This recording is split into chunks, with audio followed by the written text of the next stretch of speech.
I believe it was content director Brian D. who said he, just was wandering around the internet and went to the depth chart of the Green Bay Packers. Am I remembering that correctly? You are.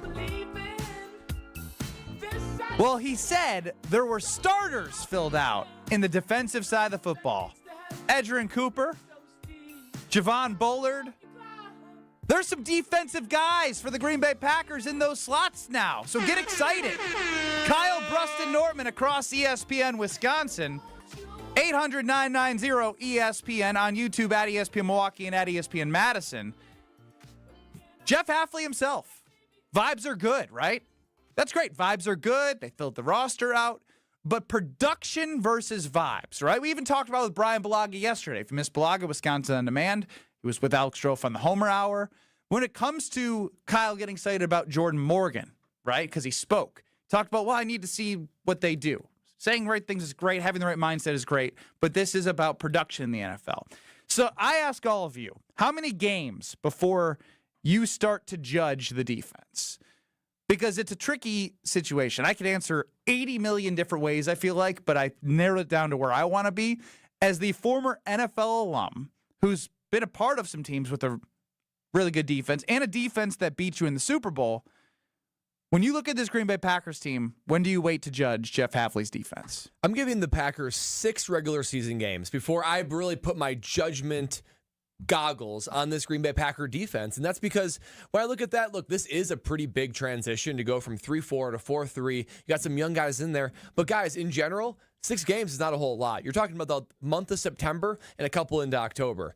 This Packer team doesn't have time to go a full season to just, hey, let's get all the wrinkles out, and by 2025, we'll be feeling good. No. You can't wait that long. I think it's much shorter than the time that you can also give the Green Bay Packer offense last year to give them 9 games or so to get things figured out, because this team has a lot more veterans. So when I look at the Green Bay Packers team, I'm going to give them 6 games. I was leaning toward 4, but I'm going to have 6 just for a little bit of time for the rookies to get in there. By the time that week 7 rolls around, I expect this defense to be flying around and playing high caliber football. If they're not doing it with both what Hafley brings schematically and all the veterans on this team, then something has gone terribly wrong. If by week 7 they aren't rolling and looking like a good defense. I mean, I think that's a pretty good space to be, but I'm going to give it about 10 games for this defense to really find its stride, because there's going to be ups and downs and learning curves. And though they have experience on this defense, they also have youth on this defense.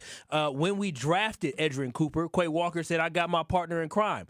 Well, Quay Walker is someone we're trying to figure out whether or not he's good enough to be a starter, right? Because this is an opportunity for him to have a restart, a refresh here with a new defense where maybe it's a better scheme that fits his skill set. Well, Edgerrin Cooper, there's going to be a learning curve for him as well. But the area I look at the most is that I love the fact, and we see it at quarterback, when the Green Bay Packers have drafted their last couple quarterbacks, it was Brett Favre and Aaron Rodgers was behind him. Aaron Rodgers, though quarterback's a different position, had an opportunity to sit and watch and learn. What happened with Jordan Love? Same thing. Opportunity to sit and watch and learn. Edgerrin Cooper is coming into a situation where Quay Walker is not going to be a third-year player, but not a guy that can sit there and lead and show the way when he's trying to learn something new as well. That's where I feel like there may be a little bit of a hurt for the Green Bay Packers of the fact that they have a lot of youth inside that linebacker position, which is going to be a huge position for this team to be able to help stop the run. And so I think it's going to take about 10 games because guys have to grow up like we saw the Packers offensively grow up in front of our eyes last year. 6 games, 10 games, and I'll tell you why my answer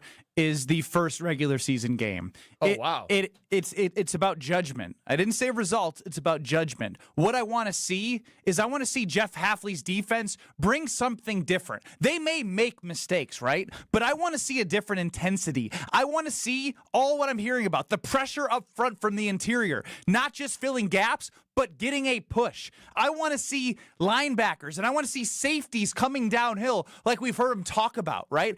I want what has been a lot of talk about change put into action. Whether there's mistakes made or not, I will be judging from week 1 because I've been sick of watching the defense play a certain way that has driven a lot of Packer fans nuts. I don't want to be driven nuts. I'm fine with mistakes, but I want them to be Jeff Hafley aggressive defensive mistakes, right? Did somebody overcommit because they got too deep? That'd be great. If we got a couple guys in the backfield because they wanted more pressure up there and it made a mistake and because they have to learn. Here, no, when you go too far upfield, that means people pop big holes and big runs. You don't want That's that. fine. At least I know they're getting some interior pressure rather than getting gashed with gaping holes. I want to see guys get after it aggressively, not just wait 8-10 games to figure out, what's he going to do? I want to see the scheme implemented. I want to see it happen fast, and it doesn't mean that it's going to be great right away. I'll look for results when you guys are talking about results, but in terms of what I want to see, I want to start judging that thing ASAP to see that the work being put in right now continues all through mandatory mini camps, training camp, preseason, boom, game one, I want an identity shown. So if they run out there and they show that over-aggressive mentality but get burned for it, you're not going to have any concern? Because you're concerned about the pendulum swinging too far over the other side. Offenses can take advantage of that too. That's fine. They're already taking advantage. It's soft. I want to start aggressive. It's easier to hone back aggressiveness than to make somebody aggressive, right?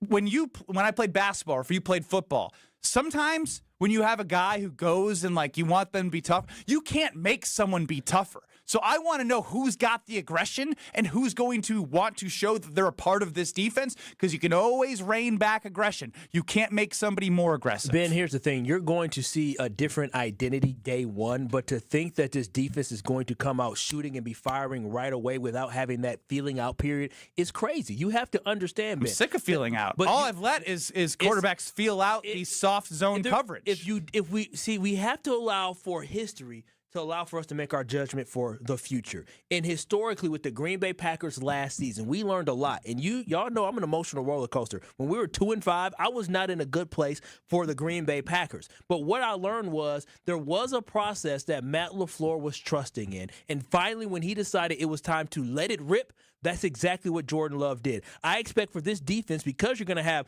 Jair Alexander on one side, but it may be Carrington. We know nothing about Jeff Hafley, though. Matt LaFleur versus letting him rip with Jordan Love is different than letting Jeff Hafley rip with background. But it is a process. And so week one, if the Packers are hitting the ground running week one, then Jeff Hafley's not going to be here very long, because that means that this defense struck gold with hiring Hafley. It takes time to really build and develop something, especially when you have a new safety and coming in paired up with a rookie safety, coming in paired up with a Isaiah McDuffie, who you've never depended on being a starter, a Quay Walker who's still learning, a Edrin Cooper who's going to be new as well. There's a lot of new people on this defense, so you should not expect them to come out the gate hot. See, what you are taking my words as is they're going to be great, and like you said, and then Hafley's not going to be here. I didn't even say the results were going to be there. I just want to see a change in identity right away, because I'm so sick of soft.